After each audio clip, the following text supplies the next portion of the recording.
Here comes the show. Speaking of which, here we go. Okay, we're recording. Yeah, it's good. It's time. We're time. Okay. Yeah, we're time, everybody. We're time. Here we go. In 3, 2, 1. The seance is soon to begin. Everybody is gathered around the table, but there's one empty place. This is your chair. We'd like you to come and join us. Isn't there somebody you'd like to talk to from your past? Just $1.95 per minute for entertainment only. Under 18 get permission. From out of the shadows, something's coming. The morning stream, the morning stream, the morning stream, the morning stream, the morning stream, the morning stream. The morning stream. Bread goes in, toast comes out. You can't explain that.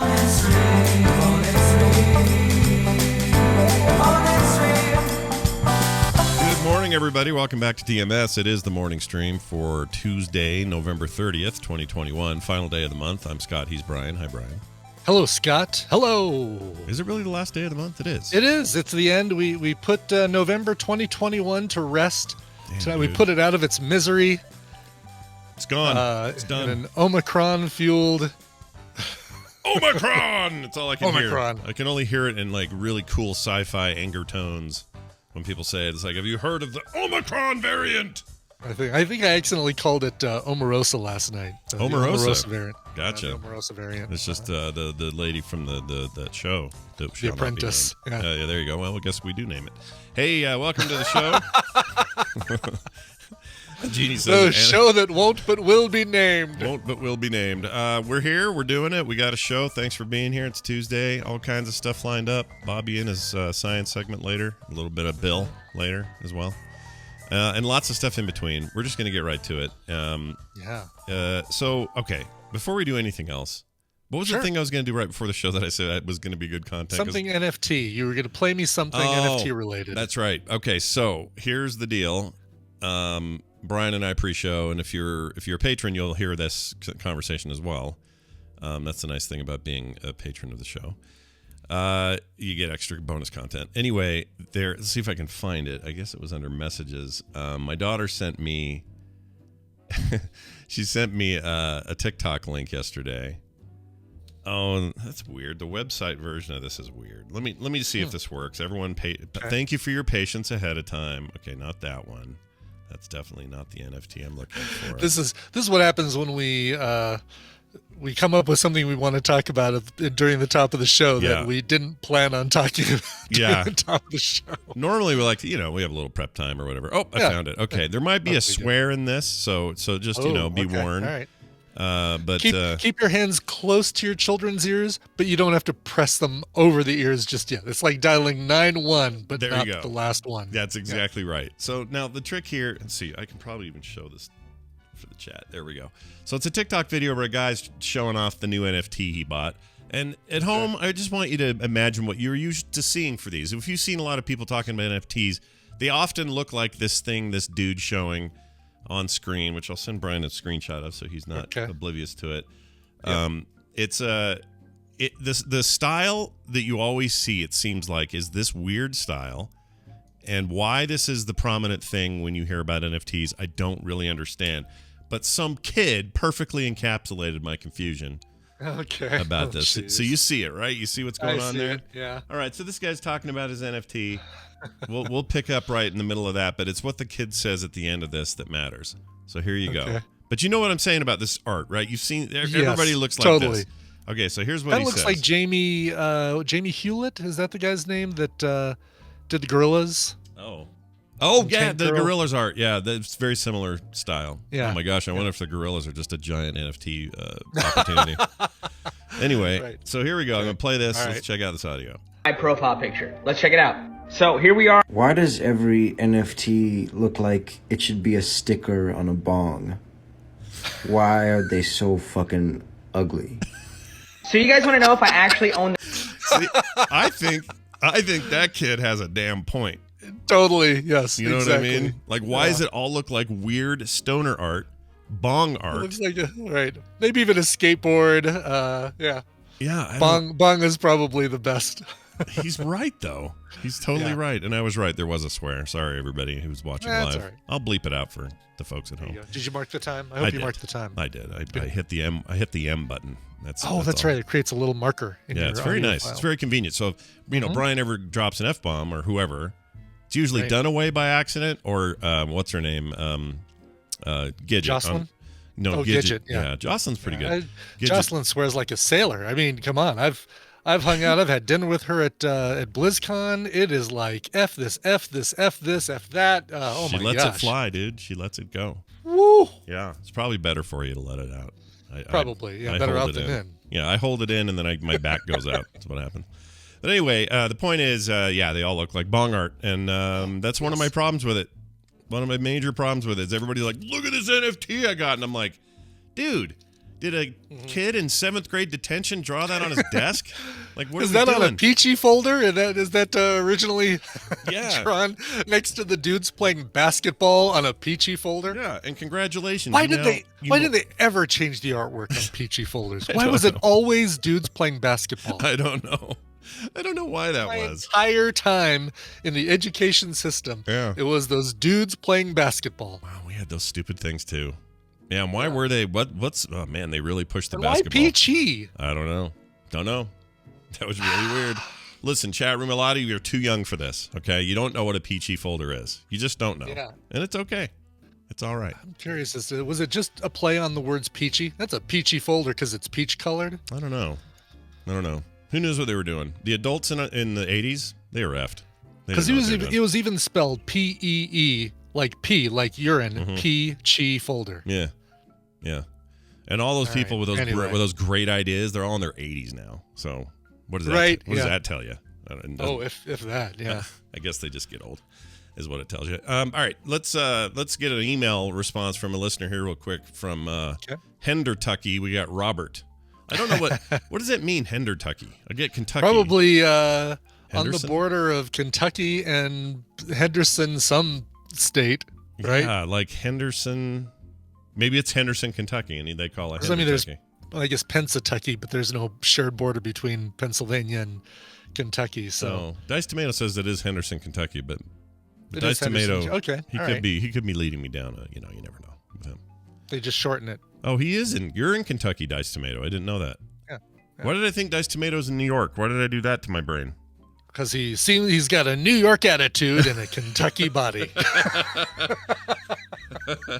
I don't know why I had that in my head. All right, anyway, so Robert, we'll call him Bob. No, we won't. We'll call him Robert. Wrote in, says, Scott and Brian, this is about the charging in a doctor's office for emotional reactions. We talked about like the extra $10 somebody got billed or whatever. And it seemed a little crazy to me, but he's here to tell us what's up. He says, so, just some insight on the story you talked about, the woman who was charged $11 for a brief emotional reaction during the removal of a mole.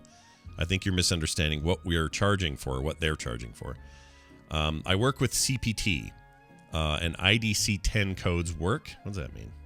I don't know what that means. IDC-10 is like compliance, I believe. Maybe that's what it is. CPT codes are used to code for procedures and diagnoses. She wasn't charged $11 for flinching as a punishment. The doctor was charging the insurance company for a diagnosis of brief emotion. Sure. Well, that seems even worse, though, because we're already... Sense, yeah, so it's like the Dewey Decimal System of the medical world. Yeah. Yeah, standard system of codes to describe medical conditions. But we already charge... We nickel and dime everything. I think that's just... whatever. Anyway. Well... He says, I'm sure that the 11 was her portion of it, so her bill would have included all diagnosis and procedures for that visit, meaning it could have been $100. Her payment was $11. The insurance company pays $99 or something. I don't know. He says, one mole removal may be a hypertension diagnosis, maybe a fatigue diagnosis, and, quote, brief emotion, will all get billed to insurance. The doctor's office is taking advantage of the coding system to charge a little more. It has nothing to do with the patient's reaction during the procedure. That's interesting. It's kind of like when a district attorney piles a charge or charges to a suspect. They've charged him with murder already in the first, kidnapping, evading arrest, and double parking at the scene of the crime. The double parking being a little bit like this brief emotion. Right, exactly. They flinched. Yeah, he flinched. The officer grabbed them, they flinched. Either way, I would immediately get a different doctor because they are obviously only about the money, says Robert from Tucky.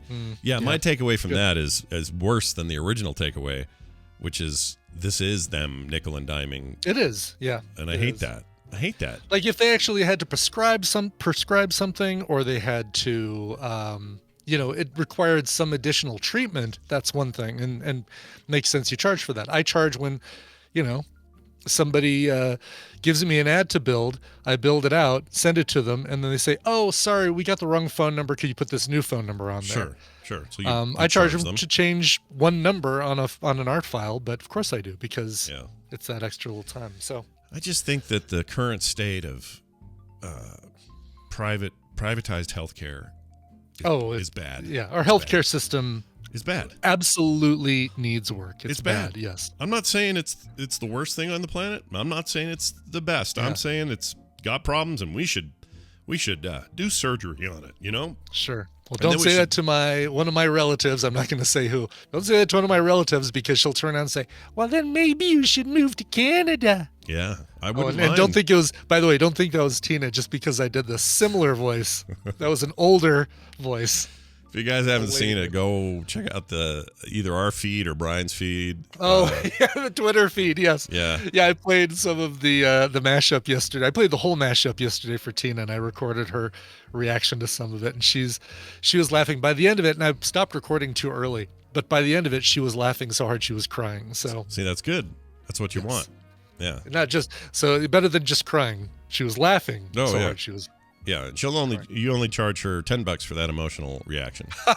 Right. To the video. I'll charge her. Yeah, I'm gonna start.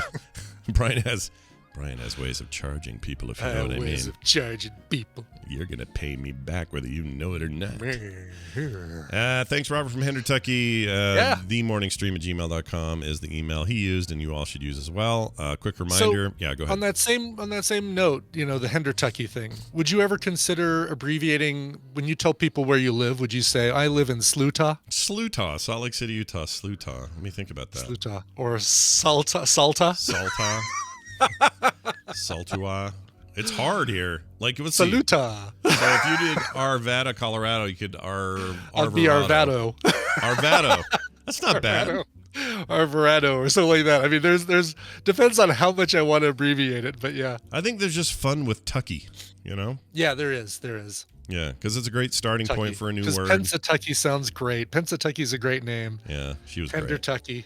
Isn't there a something Tucky Phil? Oh. Puxatawny Phil. Puxatawny, sorry. Yeah. Pennsatucky Phil. Pennsatucky Phil is the groundhog that's on meth that always sees his shadow. Yeah, it's the even orange, in complete darkness. The orange hedgehog is the new black hedgehog or something.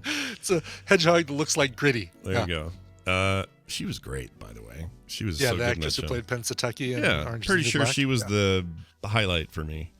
For that. Yeah. Kim watched one of her dumb Christmas movies. It was actually a Netflix one. Mm-hmm. And it was pretty bad. This one had a hell of a cast, though. It had all these great British actors, including John Cleese and I forgot the other lady's name. Anyway, and for some reason, Kelsey Grammer's in it.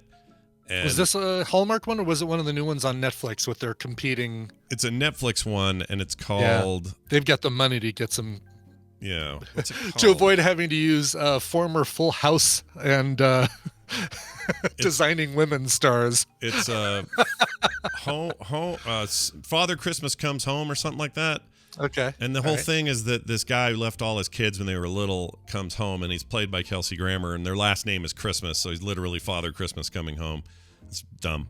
Anyway, it's a great cast. It's a shit movie. It's not good. But one of the sisters in it is the lady who plays like the presentation robot in Westworld. The blonde one that's sort of in the dress that's like welcomes you to Westworld and shows you around. Yeah. Her. And she's great in it. I really like her. And I don't know why that just came up other than I've got a list. I have a short list of actors, female actors. Do they like actress or are they cool with actor these days? How do they want it? Which way? Both, right? I mean, it really probably depends on the actress. But they still have Best Actress categories at all the major award ceremonies, and nobody's complained and said, no, we need to just call them actors. But some actresses say, yes, I'm an actor. So. Yeah. So I think it's probably a little confusing because it does feel like like waitress or what were they in the sky? Flight attendant / stewardesses. Stewardess, stewardess. Yes. They quit doing that. Now it's flight attendant. Yep. Anyway. Yeah, waitress versus server. Sure. Sure. So I don't know why they haven't done that yet. Maybe just because it's hard. Fortune teller versus fortune tellist. Maybe they should stop splitting them by gender. Anyway, whatever. Yeah. The point is, postman versus postal workers, another good one. Women who act. I have a short list of who I think the future is. I think she's one. I think Florence Pugh is probably head of that whole pack. She's amazing. Sure. I was watching somebody last night who I went, oh yeah, she's amazing. Can't remember now. Caitlin Deaver, who's on Dope Sick, and was in that Unbelievable, was so good. I think Haley Steinfeld probably fits in there. Maybe a little more mainstream, but there she is. And then one other one I was thinking of, Anna Taylor, eyes are far apart. Anya Taylor-Joy. Yeah, can't think of her name. The Vivitch. It's really the ones that have three names, that because Chloe Grace Moretz makes you stumble, and Anya Taylor-Joy. Yeah, I struggle. Yeah. Well, anyway, that's all there is there. A reminder, if y'all want to get those Christmas cards I made, it's really time, because you're not going to have... here's something I've learned about the mail system. Whatever dissection they were doing to it last year, it's really come to fruition now. Like, everything's late. Nothing's on time. There's already a shortage of workers for, like, trucks and deliveries and everything else. And so nothing's on time right now, and that includes mail stuff. So if you were going to get those cards so you could get them and then get them filled out and sent to your loved ones, I think maybe make sure you do it now, okay? Because I don't think any of this is trustworthy moving forward. So frogpants.com/store, you'll find those cards there. There's 4 of them in the collection. They come with envelopes. I'm very proud of them. They're cheap. It's a cheap thing to go buy. And you can send them off to whoever you like, okay? So do it now before you run out of time is all I'm saying. That's frogpants.com/store. Speaking of deals, Brian, you found a Cyber Monday deal. I have a Cyber Monday that's scooching over into Tuesday. Here's the thing, it's probably scooching into Wednesday too. Did this over the weekend for Black Friday, and I forgot to talk about it on TMS. So here's the deal. Andrew Allen and I have put out 5 CDs, technically 7 discs, because 2 of them are double discs. Whoa. Secret Identity, which is Marvel and DC movie team TV themes, and the Jazzness, which is jazz covers of all of the music from the original NES games, the 33 games that came out with the NES, plus the Star Trek, Star Wars, video game, arcade games in general. What else? Basically 5 amazing discs. Here's the deal. I'm selling all of those, and it comes with digital files because guess what? It's 2021 and nobody has a CD player anymore. That's fine. You have this great artwork, this collector artwork. Yeah. It's like your own little paper NFT. As well as the postcards that Brian the difference Dunaway between the did. paper NFT and this is that you will actually own this. You will actually own that thing. Yes, you will have an actual physical ownership. So yeah, it's better than that. That's right. Plus a set of cards that were designed by Brian Dunaway, postcards that you assemble together to make giant posters of all the free play video game characters and the Secret Identity Marvel and DC characters. It's really cool. All of it shipped in the USA. All of this, all of everything I described, shipped in the USA for free for $15. I guess I should say all of that, including shipping in the USA, for $15. $15 that includes shipping, the entire collection. Wow. The entire collection. I got to clean this stuff out, and this is the only way I'm going to be able to do it. The rest of this stuff, I'm putting in a box and mailing it to Andrew Allen to give out at shows and stuff, because I got to get some of this space, reclaim some of this space that that these things have been taking up in the basement. So go to coverville.com/store, and you'll find it all right there. It's a lot of great music, and the digital files include all the bonus tracks that he did for all of those albums, stuff that wasn't on the discs. So very nice. You know, he does our PM edition of the show is his theme. He did that. Yes, it is. Yeah. Yes. Yeah. So much stuff around the network. America's Next Top Podcaster is him. Mm-hmm. I know some other things that we've played are his as well. So. I think the guys at Giant Bomb still use his alternate intro for when they do their end of year best picks thing. They still use his jazz version of that, which is pretty cool. Yep. Yeah, he's awesome. Go check it out. Coverreal.com/store.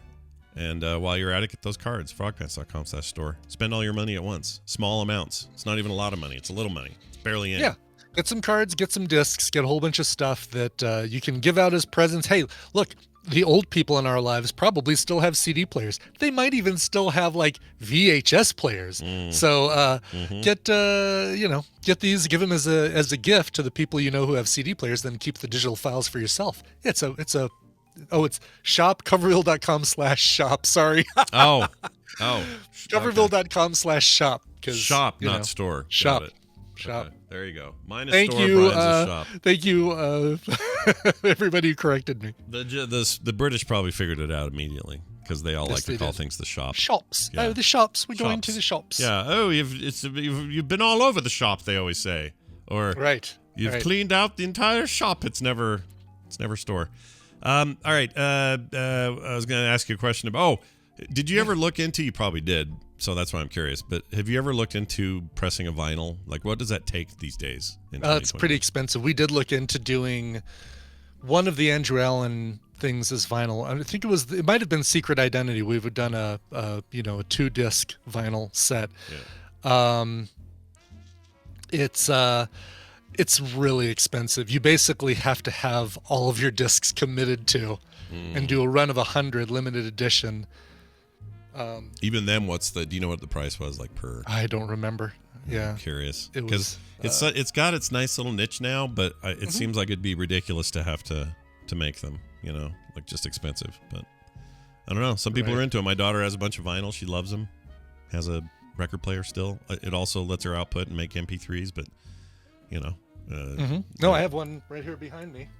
Yeah. This guy right here. There's a whole generation of kids that are coming up that are like, I like the old weird things.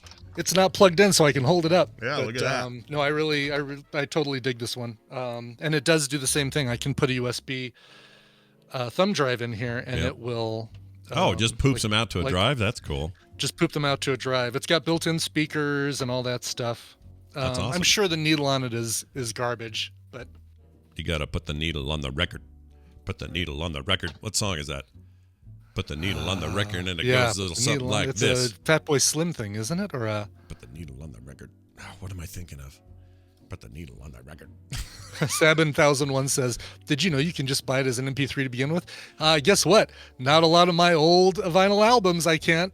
Yeah, no, there's tons you can't. There's plenty. Yeah, I have a large collection of old vinyl albums, a lot of which has not been digitized, by the labels. So how about that one behind you there? Well, I guess the Dark Side of the Moon has been, I'm sure. The Dark Side of the Moon for sure has. Yeah, I think all the ones in this stack probably have. Oh, I think we found it. Dice Tomato, thank you. Let's play it. Is this what I was thinking of? YouTube. Hey, YouTube. Don't pretend I'm not doing this, YouTube. Dude, I'm into that. That's cool. Who is this? Pump Up the Volume by Mars. Yeah, Mars. Right. Pump up the volume, pump up. This back when I was going to dance clubs in high school. Mm-hmm. Yeah, the music of David Lynch, this double album I'm holding up right here. Yeah. It's like a live concert. All these people got together for a charity and performed covers of songs from like Wicked Game and the Twin Peaks theme and Blue Velvet and all that stuff. Laura Palmer's theme, all that. Not available on MP3. Oh, I wish I could buy that. Only way you could do it. Okay. So I have to do. Is there is there a forward on there where it's him going, who would watch movies on their phone? I'm sure. Yeah, I'm sure. Don't listen to this on an MP3 player. Only listen to this on a fully surround sound turntable system. Anything else is effed, and then the music starts. That's right, exactly. He's got right now. He just does like a daily weather check-in. Right? Oh, is he still doing that? I know if he has, he's been doing that forever. Yeah, I think he's really into it, and he's also reading. He's studying some. I don't know. I follow some account on TikTok that tracks all these videos. It's really an odd phase in his life. And I don't know if he's just like chilling and just he's in his declining years and he just doesn't care or what his deal is, but it's funny to watch. I can tell you that. And yes, chat room, I used to go to dance clubs. I used to go to this place called Xenon, and I've told the story before, but I got in there when I was 16. You're supposed to be 18 or older. And I got in from 16 on because I was so tall, they never asked. They never card checked me. That's awesome. Yeah. I was tall and I got asked. It sucked. I don't know. What's the deal with that? That probably means your clerks were they actually did their job and mine did not. That's probably what happened. Not clerks. What would you call them? Clerks. Not clerks. Good doormen. Doormen. Door people. Door people. Door people. But they didn't have drinking there because you couldn't be 21 or older. It was all, whatever. Right. But you had to be 18. And I had a couple of friends who would always get carded, and I never did. I don't know why. Just never did. And we'd go on ladies' night, which was Thursdays. Oh, yeah, baby. That's when the ladies were there. Because they could get in free. And you'd walk in, and you'd hear that song, put the needle on the record, put the needle on the record. You could just hear it. Oh, that and Blue Monday Blue Monday or True Faith by New Order. Typically Blue Monday. Yep.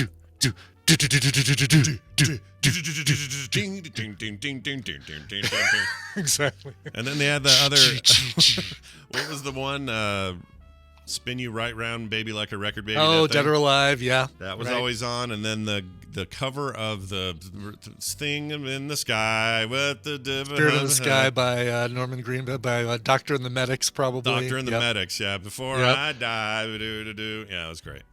That was our prime, man. Prime teenage years. It's good stuff. All right. Totally. All right, anyway. Let's get to the news. You want to do the news? Let's do the news. I want to do the news, Scott. I do. I do. Right. I do too. Well,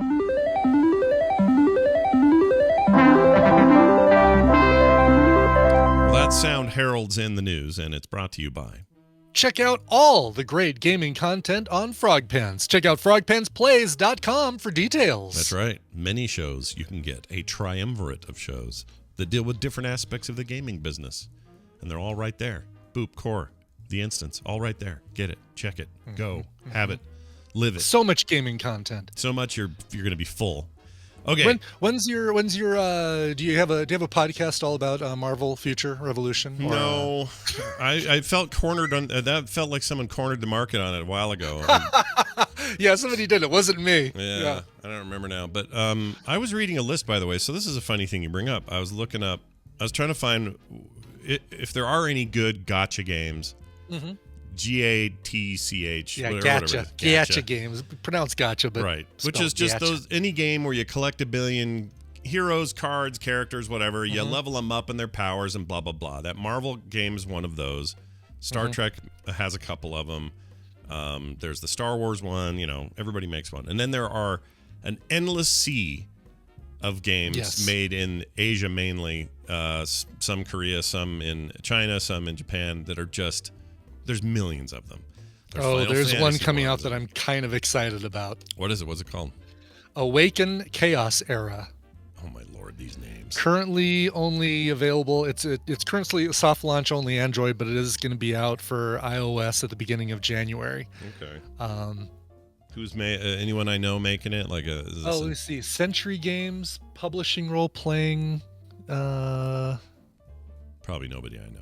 Century Games Publishing looks like the maker. Century Games Publishing. Century Games Publishing. But it looks like a really cool mobile, like a Final Fantasy, or original Final Fantasy kind of stuff. Yeah, and Final Fantasy themselves, they've got like 2 or 3 of these. Like everybody's got one of these. Yeah. And they all kind of do the same thing at their core. Mm-hmm. But I was looking around the other day trying to see, are any of these any good, really good? Yeah, right.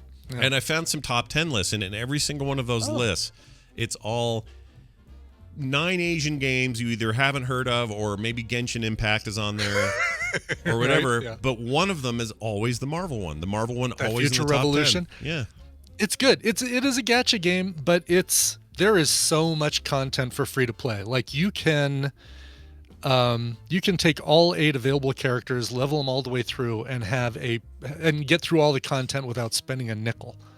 Yeah, which is kind of cool. It's what you want. It's the kind of thing you want. It's what you want. It's what you want. What you want. Did you ever spend a dime in there or no? Yes. You did. Yes, I spent dimes. All right. I probably spent. I think I spent $29.99 early on just for a big box of cores that I've been technically adding to and spending from ever since. Right. Like I probably didn't need to. I'm at less than the number of cores that I bought, but it's and I'm fine doing that because it supports the developers and yeah.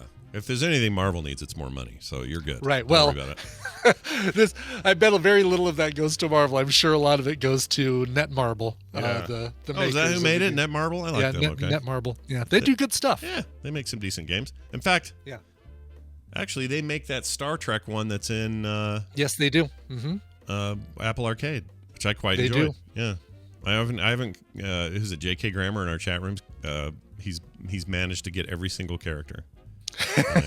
He's unlocked everybody. Yeah, and I'm not even Of course he close. has. Yeah, I need to get Gowron because I am without honor until I get him. Anyway, here's the first news story. Hey, Justin Bieber is in the news. The folks. Biebs? Yep, the Biebs. You might be familiar with him. His current hit with that Kid Leroy song is still big on the charts. Pretty there. good. Yeah. It's pretty good. It's an earwig, man. It stays in your head and you can't get rid of it. Yeah. Earworm. Sorry. Earworm. Yeah. Yeah. With Bieber, it's probably an earwig. It's probably a little something. It's something little. He doesn't wash his hair enough. It's definitely earwigs. Yeah, dude with his little porn stash ain't the little fresh-faced kid from from back in the day. Looks like the kind of guy who'll steal your truck if you leave it parked in the wrong place. Didn't he who did he marry? It's like Alec Baldwin's daughter or something. Some Baldwin girl. Oh, did he? Maybe she's not a Baldwin. I don't know. Haley Baldwin, that's who it is. Haley Baldwin, that is Is that a Baldwin? Is that the one he was yelling at on the phone? Yeah. Oh, geez. Yeah, calling her a fat pig. Yeah, that wasn't nice. Well, does she call him No. now and go, way to shoot somebody by accident in Texas, Dad, or whatever? Oh, jeez. I mean, now she's got ammo to come back at him, I guess. Oh, I didn't mean bad it that choice way. of words. It's a bad choice. I feel bad for everyone involved. All right, moving on. Totally. Yes. Justin Bieber and Tim Hortons have announced a collaboration to bring new menu and merch items to the restaurants in Canada and the U.S., starting with limited edition Tim Biebs Timbits. Ugh. Yep. This is a I thing. already hate it. I Yeah. love Timbits, but I kind of already hate this. Yeah, I hate this too. He is a Canadian, so it makes sense that he would join up with another Canadian favorite. There's I guess. a lot of other Canadians he could pick, though. Many other Canadians that Tim Hortons could have picked. Who would you have gone if you could pick a Canadian? Who would you do? Oh wait, we're talking about Canada here. Hold on. Canada! All right, who do you pick for your Canadian? Pick Mike Myers. Mike Myers. All right. He's so you got your Shrek bits or your Austin Power bits or something like that. I mean, there's a way to do it. There's a way to make it work. Yeah, Catherine. No, who am I thinking of?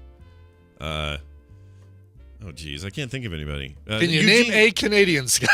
Eugene Levy. There, Eugene Levy. Get Eugene him in Levy. There you go. Any of the Schitt's Creekers, right? Yeah, or the kids in the hall. Those guys The are all Canadian. SCTV folks. Yeah. Like, All them. The corpse Yeah. of John Candy. Get him in here. yeah. Yeah. Oh, Ryan Reynolds. Exactly. Shatner. He'd be good. Yeah, there's all Right. sorts. Oh, who's Bob and Doug McKenzie? Is there a way to work Bob and Doug? Because Bob and Doug McKenzie would have eaten Timbits. Oh, so, hell yeah, dude. Yeah, Hell there's yeah. got to be a way to work those two. I mean, if Dave Thomas, Rick Moranis. If there's been one truth in my life for the last Mm-hmm. 30 plus years, it's that there's not enough Great White North / Bob and Doug in my life. 100%. I loved them. I loved them. All right, let's say Rick Moranis announces he's coming out of movie retirement Yeah. to partner back up with Dave Thomas to do a new Strange Brew sequel. I'm all in. Yeah. I mean, it's going to be bad. No question it'll be bad. Right? It won't be good. It's a bad idea. It won't be good, but But I support it. And no, Dave I would Thomas support it isn't too. I would dead. see it. I would spend money and see it on opening night, but Diced Tomato in his usual positive form. I thought Dave Thomas was dead, or isn't he dead? No. he actually might be, isn't he? No. You're thinking of Wendy's You're Dave thinking Thomas. of the Wendy's, the old-fashioned Dave Thomas. Yeah, he's old-fashioned. He's dead. Hold on. Right. Actor. I know. I just want to double check. He's Mr. F. Yeah, he's here. He's still with us. Good. Yeah, he's still with us. Let's see.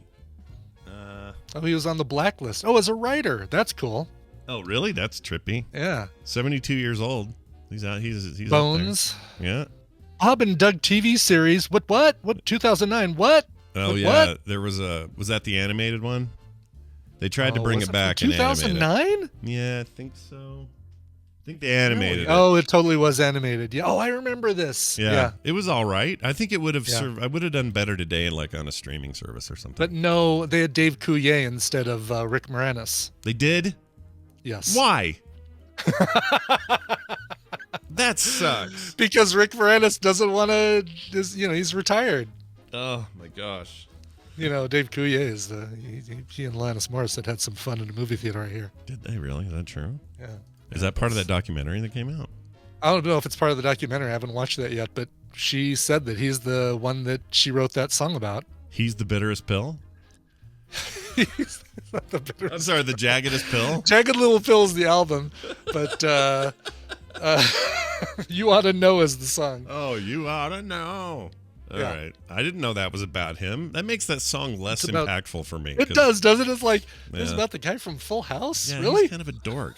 Like, what's the point? The bitterest little pill. That's right, Chad. I can't get that right, ever. All right. No, and Thanks, the Jam Class. is very disappointed. Paul Weller is hugely disappointed. Yeah. Oh my God, Robin Sparkles for Timbits. There you go. Move Justin Bieber out, move in Robin Sparkles. That's exactly who needs to be I'm sorry, this is embarrassing, but who is Robin Sparkles? That is Kobe Smolder's character from How I Met Your Mother. So the character that she played in How I Met Your Mother played Robin Sparkles because she was Robin Chanovsky, Robin something.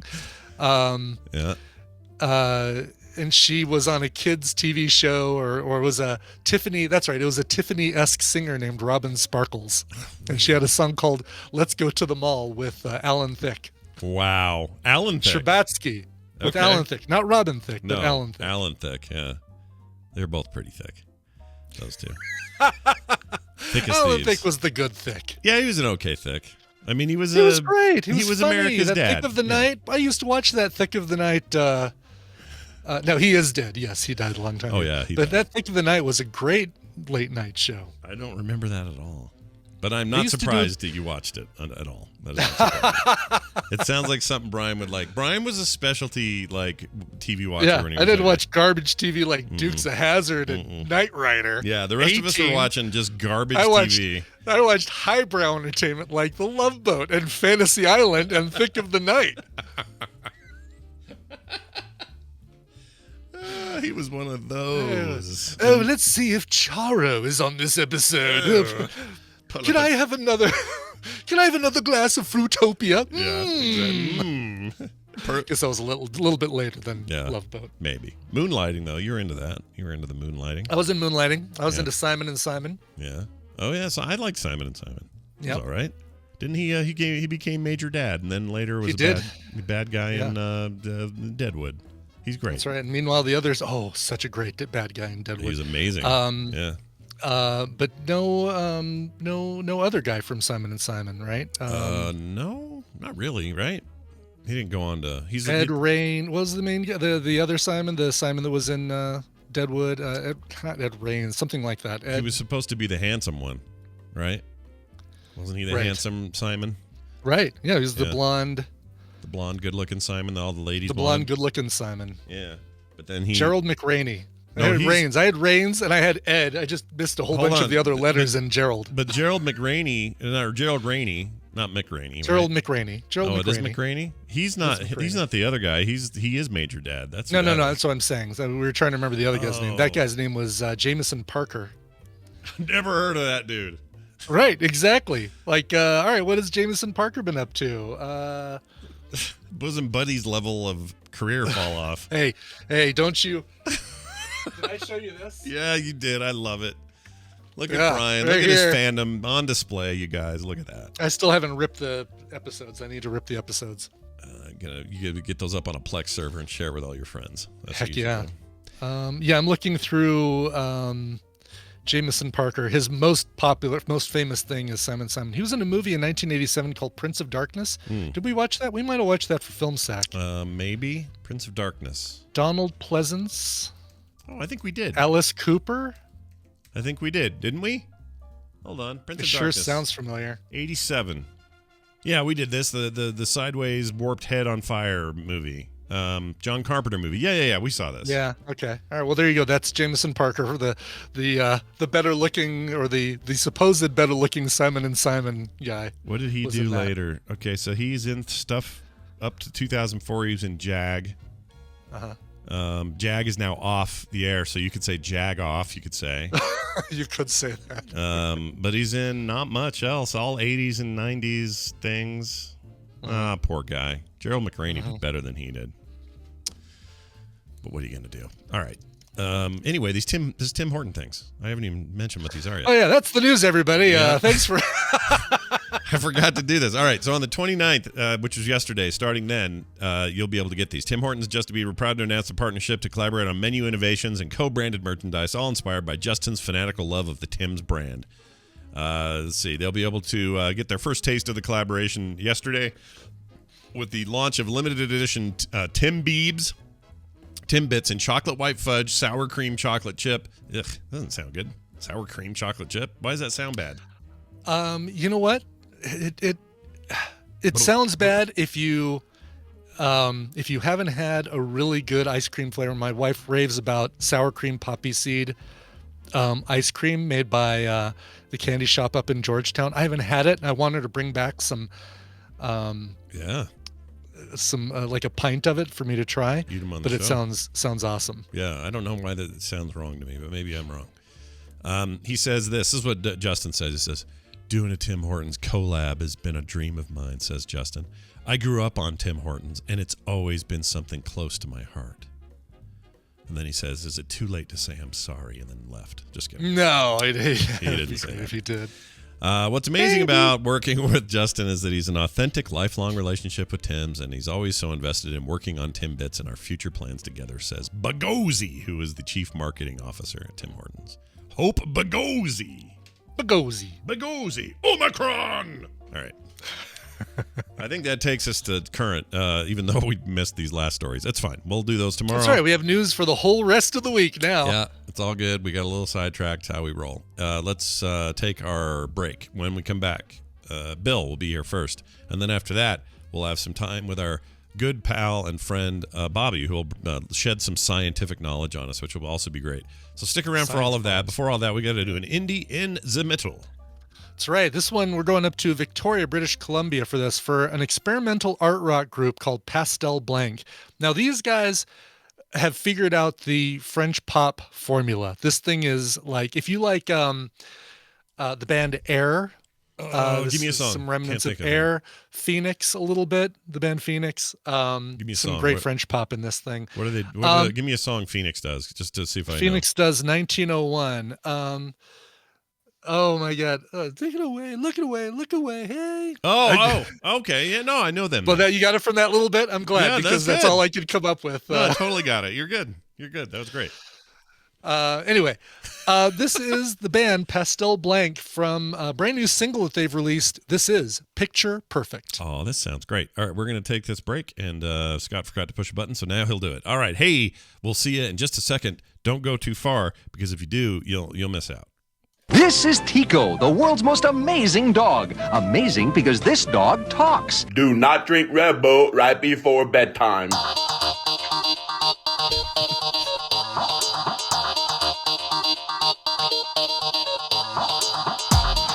We can't date. You're too oily.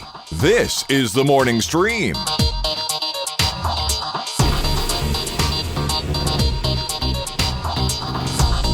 We're back, everybody. Welcome back to the program. As a public service, we'd like to remind you what you just heard. Brian, what was that song again? You just heard With the the song that computer. you just heard is Pastel Blank and their song Picture Perfect. Nice. Music freaked out when you talked. I don't know why. It did. When I heard it in my ears. Don't know what that was about.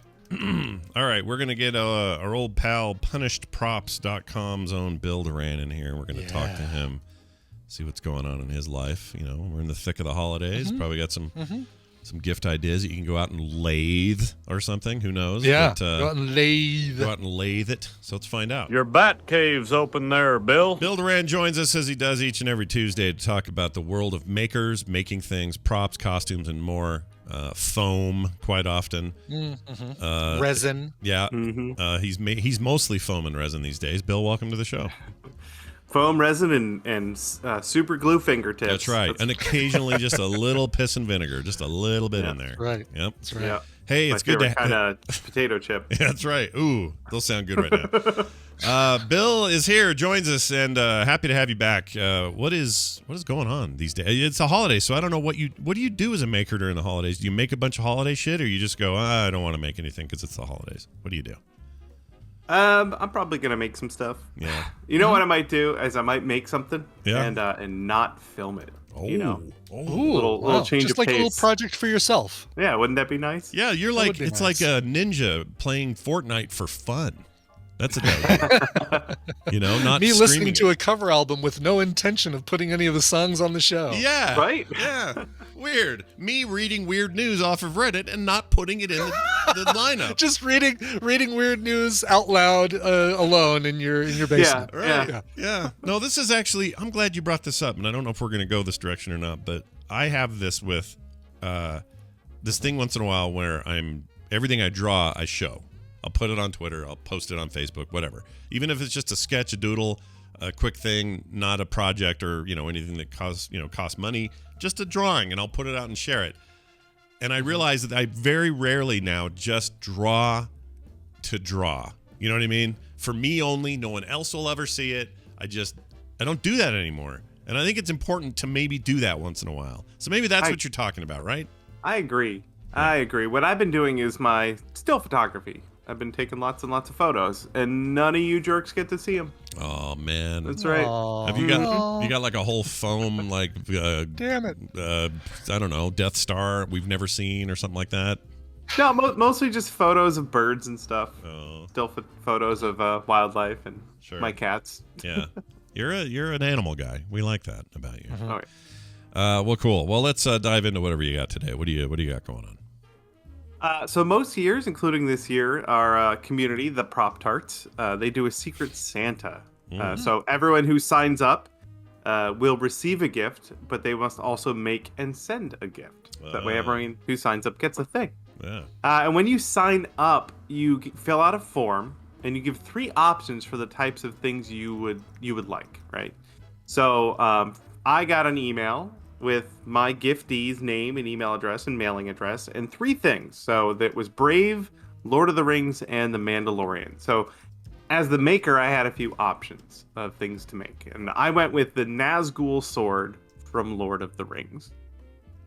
So I built that for a person, and then I'm going to get something. Now, when I filled out the form, I just said, surprise me. So I have no idea what I'm going to get, which is very exciting.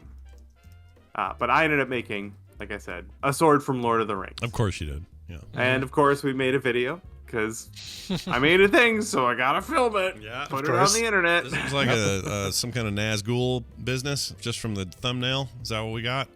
You know it. So I already actually have a costume and gauntlets, Nazgul gauntlets and everything. So I was able to sort of wrap that into the video too, which is really fun. Yeah. The sword was mostly made out of wood. We went kind of old school on this. No 3D printing. Just went to the hardware store and got some pre-cut lumber. We went with 1/4-inch poplar for the blade. Just pretty thin. I was able to get a blade that looks quite a bit like an actual real metal blade, but it is in fact all just poplar wood. One of the advantages here seems like in doing this one with wood is the Nazgul swords all had kind of a haven't been sharpened in 1,000 years kind of quality to them. And so you can be a little chunkier, right, without having to create thin edges and that sort of thing. Right, and it didn't need to be sharp enough to cut anything. It's a prop sword. It just needs to look the part too. Right. Now the wood, using wood with a grain was really important. With the grain running the length of the blade, it actually made it quite strong and flexible. So it's not going to break or snap on you. Unless I wouldn't I wouldn't smash this. Like, I wouldn't sword fight with this thing. It just needs to penetrate young Frodo, right? Right. Yeah. Just need to be able to poke a hobbit in the chest. Yeah. Gotcha. Most of the shapes were cut out using a bandsaw. This is totally the kind of project, though, you could use a hand saw if you don't have a mechanical saw of some kind. And then the bevels on the blade were made using a belt sander. Got that sort of diamond-shaped cross-section. So we were able to make a whole lot of dust and sand that thing down to its shape. So what's this cartoon? Did you start with this cartoon-looking plastic sword that you're showing? Oh, no, that was just an example of another sword that I made out of wood. That's my Lego sword, my full-size Lego sword. Okay. I was like, whoa, you turned that into that? I was freaking out. All right, we're good. So awesome. The crossguard was also made out of wood, but it was just a little bit thicker. And there's little thorns on the blade. And to get those started, I actually cut out the profile of the thorns out of a thin sheet of plastic and glued those on. And then I used epoxy putty to sculpt the rest of it. But because I already had sort of the outline of the thorn shape on there, it was really super easy to sculpt that in. That's something I like to do. I'm not like an amazing sculptor. I can get by, and I like epoxy clay because once you've sculpted it and you let it set up, then you can sand it, which is when I'm better at sanding than I am at sculpting. So that's how I made the cross guard. And then the blade, like you were saying, Scott, it's old and gnarly. I wanted it to have like a texture to it, right? Like a pitted texture. The way metal looks if you leave it like a metal blade. If you find a historic sword, none of them have shiny blades anymore. The surface of the blade is all pitted. Sure. Yeah. So to pull that off, I used some Mod Podge. There's all sorts of stuff you could use. But I just wanted to stipple a texture on there. So I went with Mod Podge because I have a ton of it. And I stippled the texture on there so it had this really neat sort of gritty texture. And then I went and sanded it once it was all dry. I sanded the blade flat again, but I left a lot of the spots behind that have that texture. And I feel like it did a pretty good job of making it look kind of old and pitted. I think I could have even gone more overboard with these blades. They're supposed to look, like you said, thousands of years old. Yeah, they're ancient and they're horrible and evil and they're made of death and doing all the distressing in the world is probably still not the thousands of years that the book would require. But right, and I only took 6 days to make this thing, so I didn't have thousands of years to let it rot in the bottom of a crypt or where do they keep their swords? I don't know where they keep these. Yeah, I don't know either. Each other's anus. I have no idea. Right. they just show the Nazgul coming out of their I can't remember the name of the place. Their castle-y thing. Yeah, the castle-y thing there. Are they sitting there and they're like, all right, time to go find those hobbits. Yeah, where's my sword? Yeah, where's my sword and my gloves and my hood? Because that's really all. And my horse that stinks and looks like it's falling apart. Where's that? That's great. It's always fun. It's always fun watching your very first. Like I'm watching you with the Sharpie right here, doing your first layout or your first cut of the thing. And I don't know why, but that to me is the most fascinating part of this process because I feel like once you get to a place where it looks like a sword, then starting to paint it, mold it, distress it, carve it, sand it, all that all makes sense to me.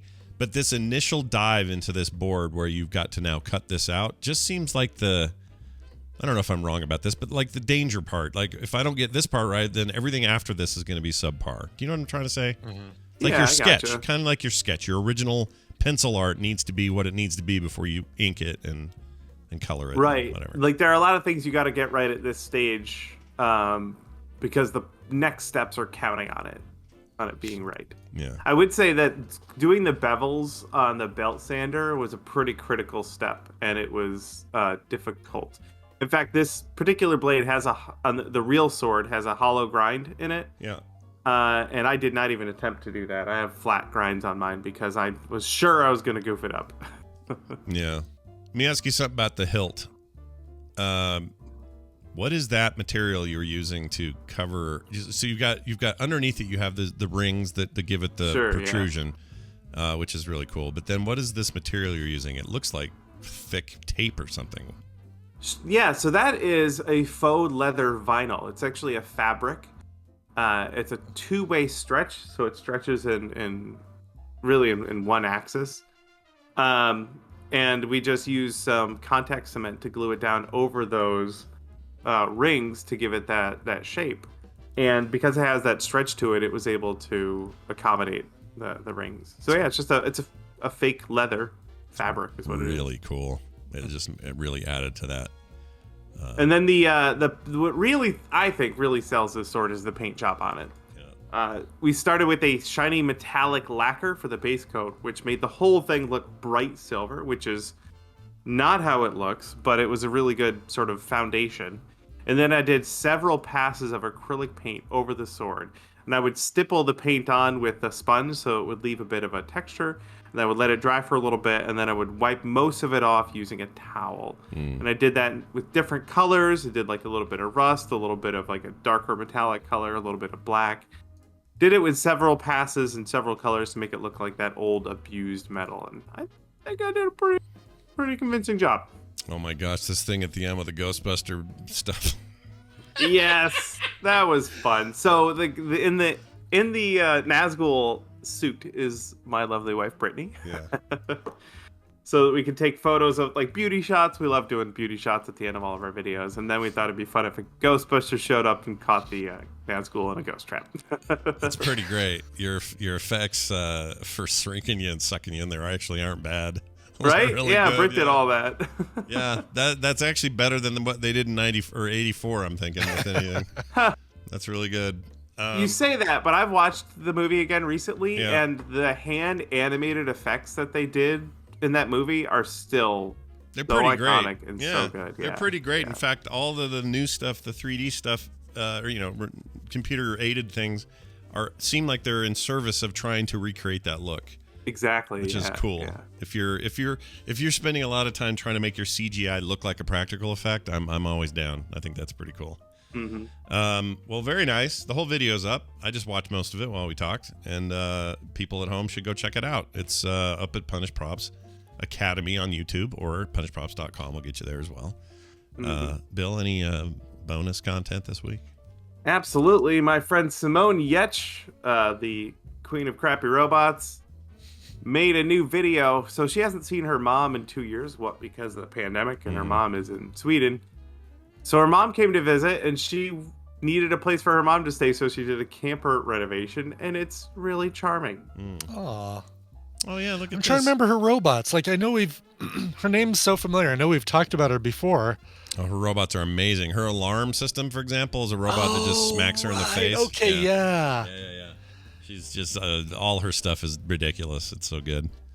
Yes. She has much deserved success on YouTube. She does. Really yeah, and she's a absolutely wonderful human being. Yeah, so. She seems as legit and genuine as anyone you'd ever meet.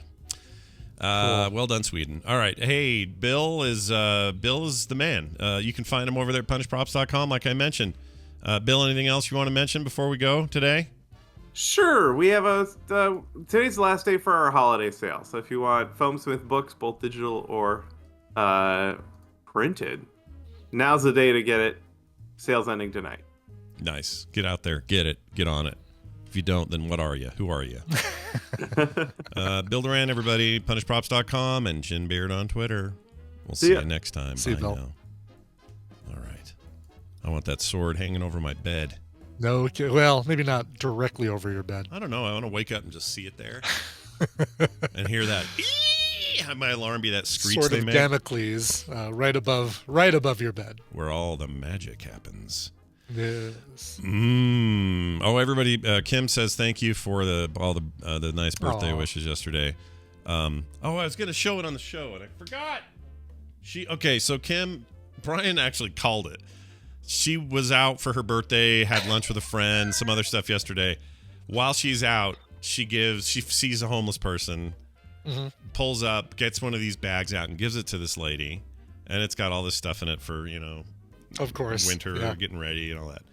And gives it to this lady, and she looks at it, gets kind of teary-eyed, reaches in her bag and hands Kim a torn out coloring book page that was just a picture of a lady and some trees, that she had colored and said, I don't have much to give you, but here's this coloring page that I made. I colored it myself. And so she got to, I was going to show you guys. Kim hates that I'm talking about this. Of course she does. Want you guys to know, but I have to she tell does you. it. It's altruistic. She doesn't do it with any, or non-altruistic. She does it with with zero expectations of gratitude or acknowledgement. You know? Yeah, especially me yapping about it on a show. She has no expectation of that. But Altruistic. here I am doing it. It is altruistic. That's the. I'm trying to remember if it's the good, like inflammable versus flammable. It is altruistic. Yeah, yes. altruistic is that's a good motivation, right? Is that what that is? It is. It absolutely is. Roman Posh. She does it for the glory. How come she didn't pick up one of these homeless people, take them to Denny's, and give them her free birthday grand slam? Oh, I see. That's you know what? Now I'm disappointed. For next year. She needs to do that for next year. Save it for next year. All right. We're going to call, who's next? I don't remember. Oh, it's Bobby. It's Bobby. Yeah. Little science time. Still getting used to the new Tuesdays. Yes, I know. They throw me. It's quite a change. It's a change. Yeah, it's a change. Get used to it. We're going through the change. Science. All right. You guys didn't pay attention in class, so now you got to listen to this extra credit, okay? Science with Bobby Frankenberger, who joins us from South Carolina. Probably didn't run today. Did you run today, or did you run today? No, not today. My schedule's moved around just a little bit because I'm getting close to the race, and you have to make sure that you that everything lands right, so you don't have too much time between your last run and your race, but also you have enough time. You didn't run the day before and you're exhausted. Yeah, exactly. I'm guessing you're feeling pretty good about all this, like just physically feeling good these days, and I am. I'm getting more confident as we get closer, which I would have expected it to go the opposite way, so I guess that's a good thing. Very, very nice. Well, it's good to have you here. We're going to talk to Bobby about some kind of science topic. I know before now, but I don't know because we haven't talked. So I don't know what we're doing, but I'm excited about it anyway. So what are we doing? Well, I originally had something lined up to talk about, which I think I'm thinking next time we will, because in the news all right now is Omicron. Omicron. Oh, Percy, I ate lure and all that. Yeah, that's happening. Yeah. It's here. So I thought it might be worth talking about what we know about it, what we don't know, and just chatting about Omicron. So, okay, let's just get to the bare bones of why it's named that. Or we're doing this through what's the number system? I forgot what it's called. What do we call Greek that? alphabet. Yeah, the Greek alphabet. They switched. That's the number system. Yeah, the number system known as the Greek alphabet. Yeah, non-English letters is number about as far away from numbers as you can get. No, they don't name every variant because really what qualifies as a variant, like every time a mutation happens, they're not pointing out like, oh gosh, that's another variant. They have variants of concern and variants of interest. And so the variants of concern are the ones that they name. That's where you have significant mutations that are something to be worried about. Okay, so Omicron came as one of those. Like people are very concerned about it. The problem is we don't really know if it or is it any more severe or contagious or anything than the Delta variant, which is kind of the current flavor, right? The current popular flavor of COVID is Delta right now, and Omicron's the new kid on the block. We actually missed the Mu variant. We didn't miss it, but it didn't make a big splash. They weren't picked for the top 40s and stuff like that. Yeah, so. I mean, I actually kind of wondered about this. I mean, what happened to Eta and Theta and Iota, Kappa, Lambda? There was a Lambda variant. There was a Lambda variant? I remember the Lambda variant. There was discussion about the Lambda variant. I guess COVID Kappa would probably cause some Twitch conflicts or something. Oh, jeez. They got sued. About that. So. Yeah, they got sued. Yeah, I noticed they didn't use the G or Xi or whatever it is, XI. I think my speculation on that is that probably would have been really close to some Asian names. That's what officially came out, is that they avoided new because they don't want to call it new COVID and they avoided XI, which is pronounced what, Chi or Xi? Xi in China, but I don't know how it's said in the Greek. Because of that, because it is a very common last name in China, including the current leader / president / whatever he is of China's last name is that. So anyway, so okay, why this? So one? You want to talk about what we do know about? Yeah, Omicron? and why? And will it help me forget that Futurama every time I hear it? Will that help me? What you're going to tell me? It's possible. The jury's still out on that. First, we should talk about that. I don't really care how you pronounce Omicron. I'm tired of seeing news headlines about how do you pronounce.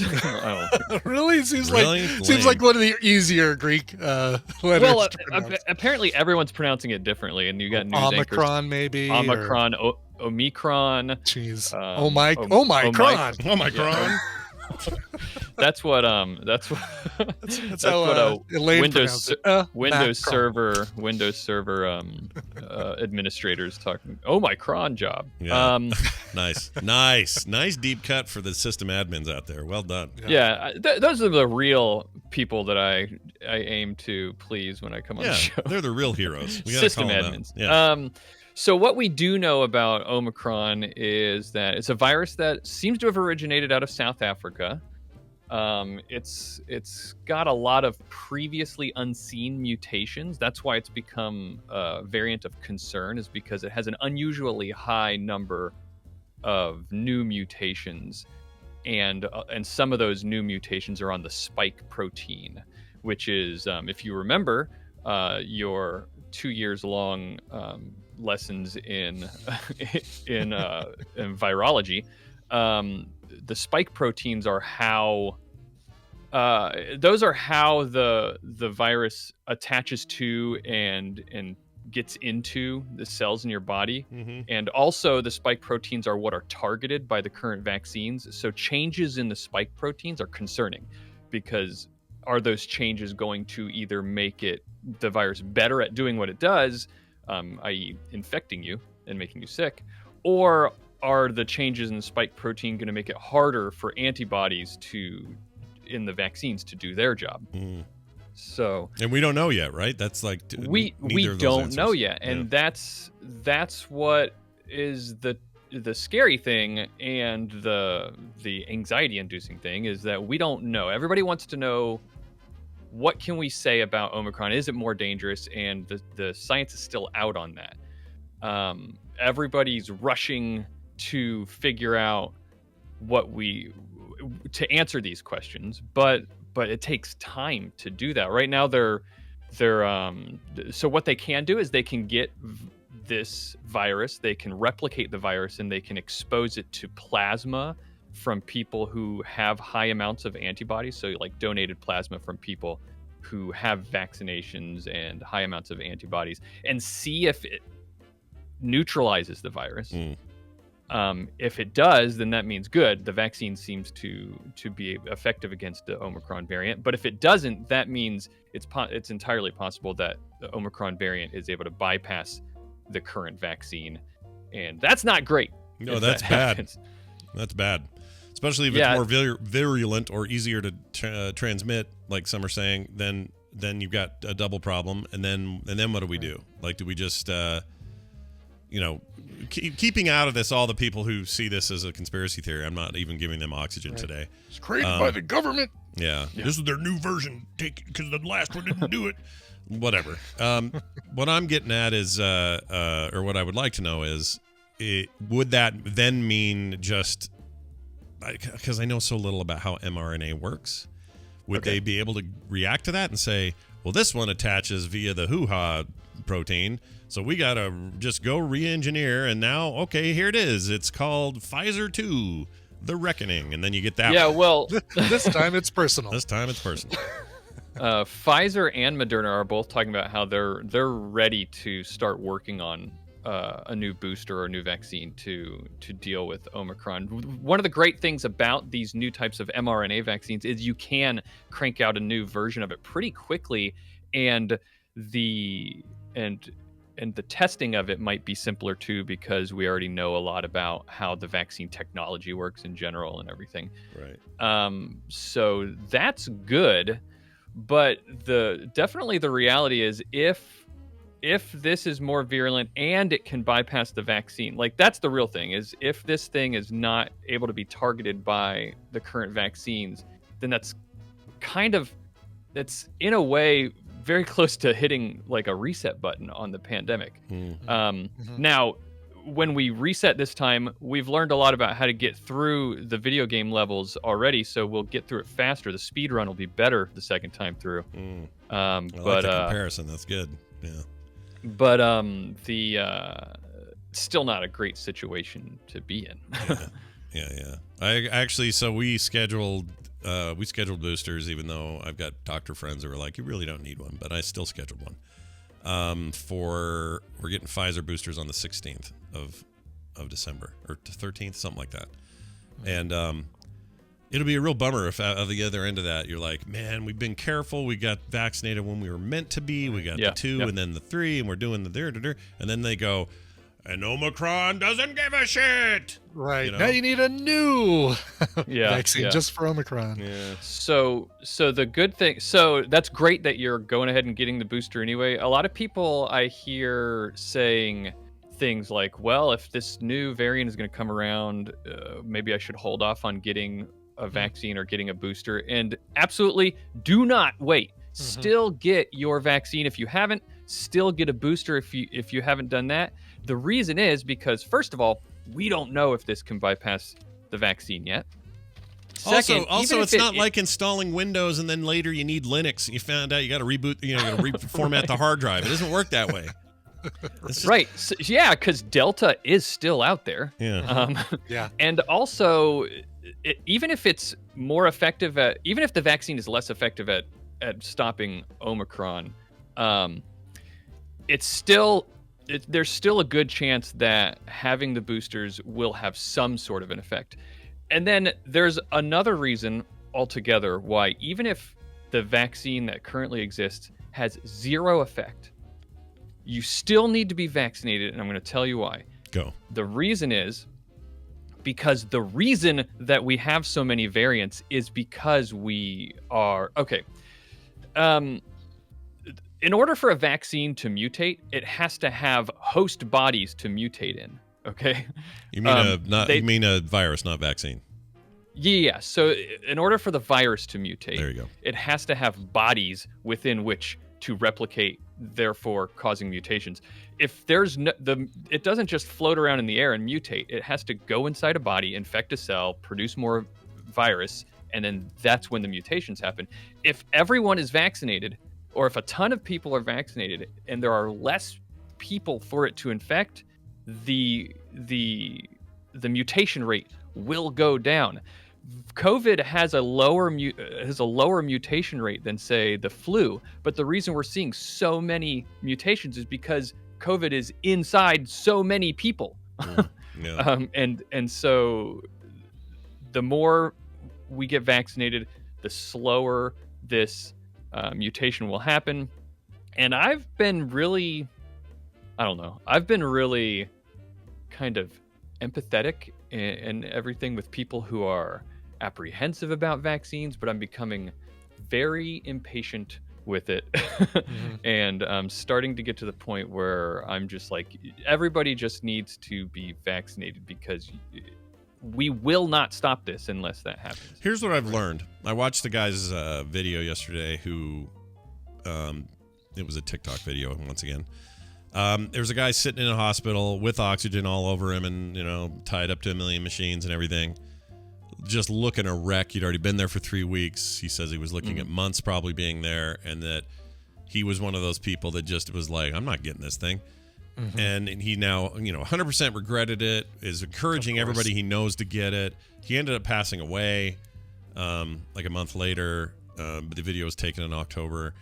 And during his little sort of discussion on this video, he said the problem as he sees it is that we are so I mean, the fact that we have as high a percentage of vaccinations that we have is actually really impressive, considering this fact. And he says that so many people do not ever want to be told what to do, even when they know in their heart of hearts it's the thing they should do, or they would want to do anyway, but because they're being told to do it, or because somebody else is saying, well, you better do this, or you're not in the, you're a problem or whatever. Boy, howdy, is there nothing that'll make people dig their feet in hard and not do a thing. Even if it's absolutely in their best interests, they can't stand being told what to do. And it really stuck with me because it's easy for me to call that dumb, or it's easy for me to whatever, but I understand it too. I don't like being told what to do. When some other adult comes to me and says, you really oughta, I'm like, freaking you really oughta. Get out of here. I'll do what I want. You get in that whole attitude. Everybody experiences that at some level, and this is just that writ large on a kind of international scale for a lot of people.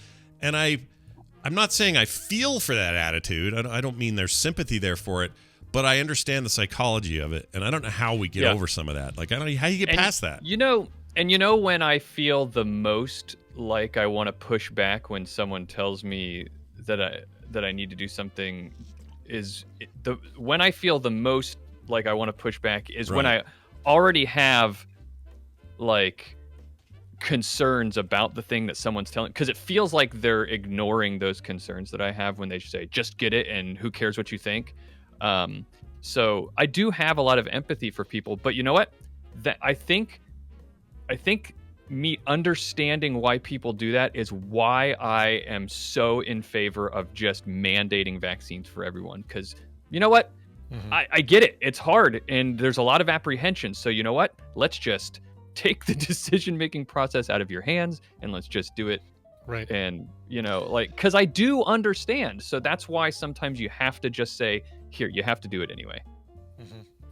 Hey, sorry, Van. I have a little boy with me. I want him to try something. Say, hi, Bobby. Hi, Bobby. Oh, that's Oh cute. my gosh, my heart just exploded. Yeah, now say hi, Brian. Hi, Brian. Okay. Works for me. Oh, love you, buddy. All right. Sorry, they wanted to make a quick Get your appearance. vaccines for Van because Van can't get a vaccine. He's the future. Yeah, Right. that's right. He Right. still can. I guess he's 3 years out of the window now, whatever the new window is. And he gave me my nasty cold, but the nice thing was that he got over it in a day, and it took me a week. So that says something. This would be your way of getting him back. That's right. Getting the booster so he can, because he can. Because he still can't. Take that, kid, and he won't even know. Anyway, sorry, didn't mean to interrupt. That's all right. Well, this is interesting. So if you had to guess, are we? There is a feeling right now of Omicron worthy of taking seriously. We don't know all the answers yet, but we know enough to be concerned. How much of that concern should translate to, like, Japan just closed again? Those kinds of measures, obviously, are going to be a lot of criticism one way or the other on that. But do you think we've learned enough in the 2020 thing that we can make better decisions regarding closures, like your speed run comparison, which I actually think is pretty good, is pretty apropos comparison, because we've been through this for a bit. We've learned some things. Yeah. Do you think we're going to make? I don't just mean the U.S. Like, is the world going to handle this potential better than we did the first run? Probably, right? Because at least we have vaccinations, whether they're effective or not. Again, still we don't know. But like, what do you think about all that? I think public health officials who are the types of people who aren't just making, one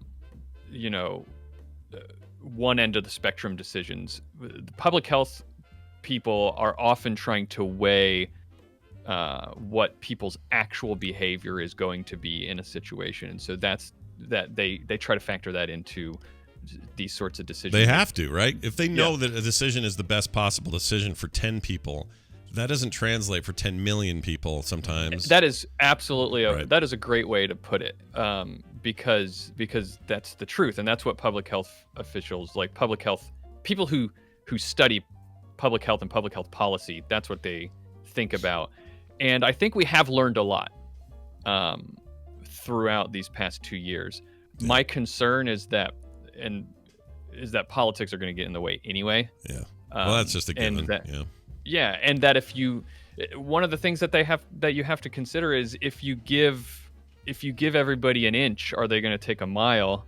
And it sucks because I think that for most people we do need to give a little bit of an inch, because if you just tell everybody at this point, if you tell everybody we have to lock down again, who knows what's going to happen? Yeah, I don't know if that would go well. I mean, not go well. Like, it didn't go well before, but before it was like, well, people didn't really know what to do. This is the first time we've experienced this in 100 years. Right. Nobody really knew if this was the right thing or the wrong thing. I think at this stage, people are feeling like, I don't know what the temperature is. There's definitely some fatigue. There's definitely some COVID fatigue. 100% there's COVID fatigue, yeah. And this would go over like a lead balloon, basically. Yeah, if you told me this Omicron thing is going to mess with Vegas and for TMS, I'm going to be pissed. Mm-hmm. Now I'm gonna do what is right, but my attitude is rough right now. You know, like if they said it was so bad that don't recommend this or this or this, we would probably err on the side of safety. Of course, but we really want to do this. Like, we really want to do this, and we're all tired of it. And so I understand feeling that way, but I still want to try to do the right thing when it happens. So, yeah, it's going to depend a lot on how Omicron shapes out, and it's how the vaccine does with Omicron. And I hate to say it, but it's not looking great. We can't say anything yet because it's going to be at least a few more weeks before we can say for sure. But apparently, the Omicron variant has a high reinfectivity rate in South Africa, which what that translates to is it's infecting people who already have antibodies. It looks like. Which means it's got they think it means it has some mutations that can bypass that stuff. And also reinfections are bad in another way. It's not like getting a minor cold twice a year that was the same virus. You've already if you were wrecked by the first run, you'll probably die from the second run. It's not great. It's a lot of reports are exactly what you're talking about, that when people get it a second time, it's worse than the first time. But everybody's different, and it really, you just have to wait to see how things of the chat I don't know. It makes me exhausted. Yeah, it is a little exhausting. Someone in the chat says Vegas is one of the last places I'd want to be. Someone else said, I can't believe you even thought it would be a good idea, to be honest. Yeah, no, we get it. Like, we're being optimistic. We're trying to say, as a people, I don't think this is a political thing to say. Maybe it is. People will have to let me know. But I just think you can be two things at once. You can be responsible and honest and straightforward about what's best to do in any certain circumstance, even when it's hard. So if the right thing to do is shut down the school, well, then that's the right thing to do, and you try to make the best decisions you can, and you do everything you can. But you don't want to say, well, that's it, we're all in a cave forever. We want to think to the future, and part of that future was, let's say there were no major scary variants coming. The idea that things would be in a decent enough place in March, with enough of us being vaccinated, even triple vaccinated, that we could make Vegas work. We want to have optimism about that. Right. Or else what are we even freaking doing? It can't just be not thinking about what's possible. We have to think about those things. So I understand. You started talking about Vegas before this variant. Way before Omicron. Yeah, exactly. Anyway. Yeah, and no plans that we make in this thing will be uncancelable. It's we'll have it out there, and if things look good, great. If they don't, it's totally fine. We'll postpone it and wait till things are looking hopeful again, and one of these times it'll work out. Yeah, the Red Fraggle went to Dragon Con, and that was I was worried about that one just because everyone's in cosplay and they're heavy breathing everywhere. Sweating everywhere, yeah. Although everybody's in masks, whether or not they're wearing your standard ones. That's true. There's always orgies and stuff. I always worried about that. Yeah. There's not always one. Nerd orgies at these events. I got invited to stuff at BlizzCon I've never told people about and didn't go. But holy shit, the thing on that list. Holy shit, what they wanted us to do. So I wouldn't put it past them. But the point is, like, there were no major outbreaks out of Dragon Con. That was a really good sign. And also people were tested before going in, tested on their way out. Like, they were really smart about the procedures, and That's the more we can do that and the less just stupid fighting we can do, the better off our chances are of a nice, peaceful Vegas trip in April. All right. And here's the other thing about that. There is no reaction to that, to the Vegas plan, the TMS Vegas thing, that we will say is the wrong reaction to it. If you're uncomfortable about it, if you want to wait a couple of years to attend one of these, 100% on board with that. We support you. We respect your decisions, and we won't say, "Oh, come on, you're overreacting," or anything like that. We'll never, in a million years, say that. And guess what? If we canceled it last minute because we felt like it was too much, there will be a fair number of you who are like, "Thank you for doing that," and a whole bunch of you are going to go, "I can't believe you canceled it because you're afraid of that." I mean, we're always going to get all this. It's always going to happen. Exactly. Yep. So we'll just do the best we can, and we miss you guys, and we want to see you. That's all. That's all it is. That's all it is. That's all it is, Brian. That's all it is. And also think of this: by April, Timmy and Tommy will stop telling us about their sale they're having there in Animal Crossing over the last 3 days. All right. Anyway, that's a side note. I need to open it up. I haven't even been in there. If you go into the store from Thanksgiving till today, it ends finally after today.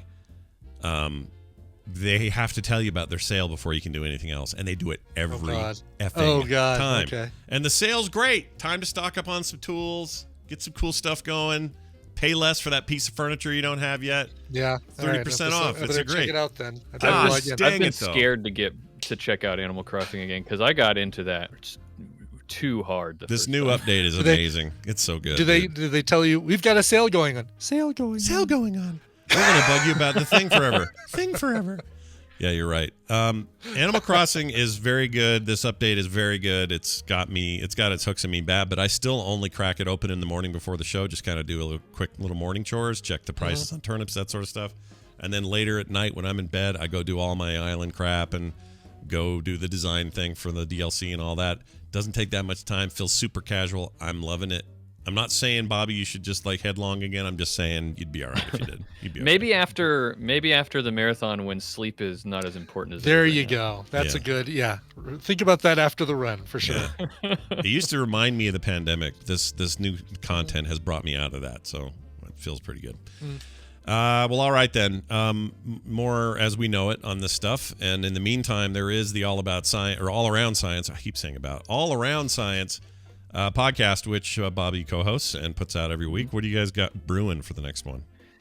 Well, we just did an episode that just came out yesterday. We talked about that Russian satellite that got shot down, where they were trying to recreate the plot of Gravity. Right, yeah. Right, all the stuff zipping around, yeah.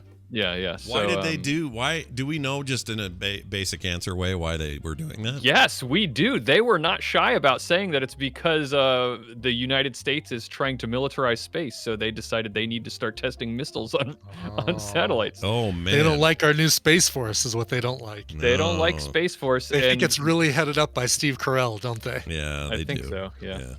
But I thought that was hilarious that they weren't even shy about it. They were like, yeah, that's why we're shooting rockets into satellites. You're right. All right. Interesting. Okay. But we talked about that, and we also some other things. Talked a little bit about marathon. If you're not sick of me talking about marathon training, then check out this episode. Get a little bit more there, huh? All right. Yeah, that just released yesterday. Yeah. That's okay though. I like your little journey you're having right now. It's fun to watch. Yeah, thanks. Yeah. I admire it. I wish I had the gumption at the moment to do that level of anything. Yeah. And I kind of don't. I'll admit it. But anyway, don't shoot out. Hey, Vladimir Putin, try not to shoot out any more things. Okay? So that's Vladimir all. Putin. Yeah. All Around Science is the podcast. Check that out. allaroundscience.com or just, where podcasts are found. All Around Science. Yeah, they're everywhere. Leave a review for them, too. That always helps shows like his to get a little boost. Bobby, it's always good to talk to you. Take it easy, have fun, and we'll see you next Science Day. You too. Bye now. All right. The word on the street is people quite like Bobby's segment, so I'm glad that we did it. Yeah, good. Yeah, a lot of people. Well, I like it, and that's all that matters. Honestly, at the end of the day, it is. It's all that matters what Brian says. So you guys can have your opinions, but really, Yeah, your opinions are fine and all, but at the end of the day, it comes down to how I feel about it. yeah, we don't care really at the end. Just kidding. We love you guys. All right. Hey, Brian, and we're done with the show almost. Except I wanted to call out some patrons. Oh, no. Before we do that, I almost forgot. You know that little marijuana thing I played the other day? Yes. And everyone's like, where'd that song come from? Let's see if I can find it. Do you have it again? Yeah. Yeah, here it is. Smell this. I love smoking marijuana. It makes me feel fantastic, so I do it when I wanna. All right, it's pretty great, right? Fantastic. Trey wrote in and said, hey, that marijuana song on Monday's show is from the artist Muck Sticky. Muck Sticky. He is a local to me in Memphis, so I instantly recognized him, says Trey. So a Memphis musician named Muck Sticky. I looked it up. Sure enough, in fact, I'll share this with the chat. Here you go. There's the video. There's nothing really happening in the video. It's just the singing. But a few people in chat, by the way, did mention that when we were playing it. But sometimes we can't see chat when we're going through the show, especially if it's like during top of show stuff. It'll go by really quick. So. AB Tech John, I did not see you guys talk about it, so sorry about that. But anyway, Trey's email came through and we got it, and there it is. If you're looking for that entire song plus a bunch of other stuff he's got, seems like he's an interesting musician. You can find him on YouTube under for the name Muck Sticky. It's probably on Spotify and Apple Music. I don't know. I'd have to look. But anyway, thank you for that, Trey. We love it. Let us know if we said anything today you want to tell us about. The morning stream at gmail.com. Patreon.com/TMS is how the show is fueled. Literally doesn't exist without you and your commitment to our Patreon. So huge thanks to everybody who is in there, including some recent patrons I'd like to call out. Dave Gare. He's at the grade A+ level. It's one of my favorite levels. Sven from Baseball Camp. Did I mention him last time? I might have. Maybe not. I don't know. That does sound familiar. Baseball Camp sounds familiar now that you say it. Yeah, just Sven from Baseball Camp. He's a grade A supporter. And also Annie Martin, also at the grade A level. Thank you, Annie, Sven, and Dave, and many more for your support. If you want to hear your name said on the show, a great way to do it is to sign up on Patreon, but there's plenty of other benefits as well. You'll learn all about them at patreon.com/TMS. Brian, you got anything else? One time at baseball camp? One time with the flute? I'll never forget that with the flute. That was gross. Anyway. Just a quick reminder, cards, Christmas cards, get them at frogpants.com/store and go to coverville.com/shop if you want to pick up a whole stack of Andrew Allen music and a whole bunch of goodies that go along with it. Great deal, too. So get on it. Both of them are. You weirdos. Help me clear some of this space out. Jeez. Yeah, no kidding. What are you going to put in the place of it? Start charging rent. Tina's stained glass leftover stuff. Brian, I have all this leftover stuff. I don't think I'm going to do any more stained glass this year, so let me put that stuff in a cabinet. In one of our IKEA cabinets, maybe I didn't know she did stained glass. That's cool. She did. Yeah? Just not so much now. Really?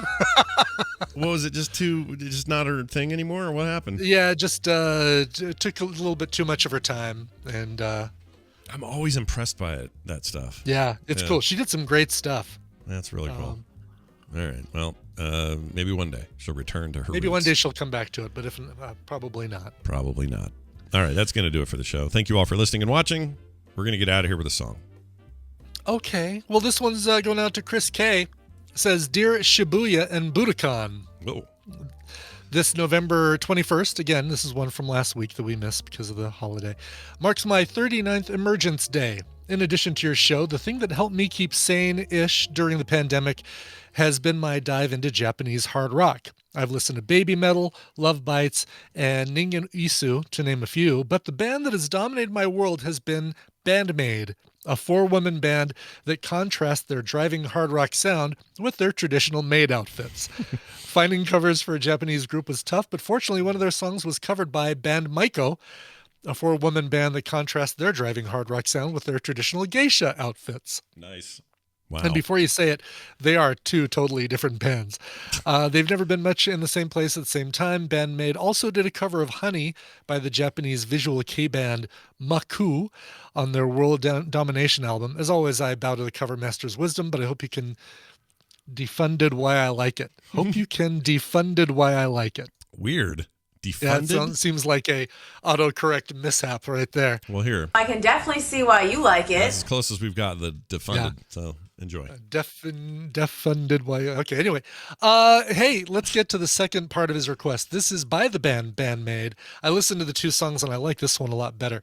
This is their cover of "Honey" by again the Maku. Or Maku, I guess you usually put the emphasis on the first syllable. Maku. Song called "Honey." Get ready for some Japanese metal. Here you go. Here's the band Bandmade. This show is part of the Frog Pants Network. Frog Pants Network. Get more shows like this at frogpants.com. That was a burping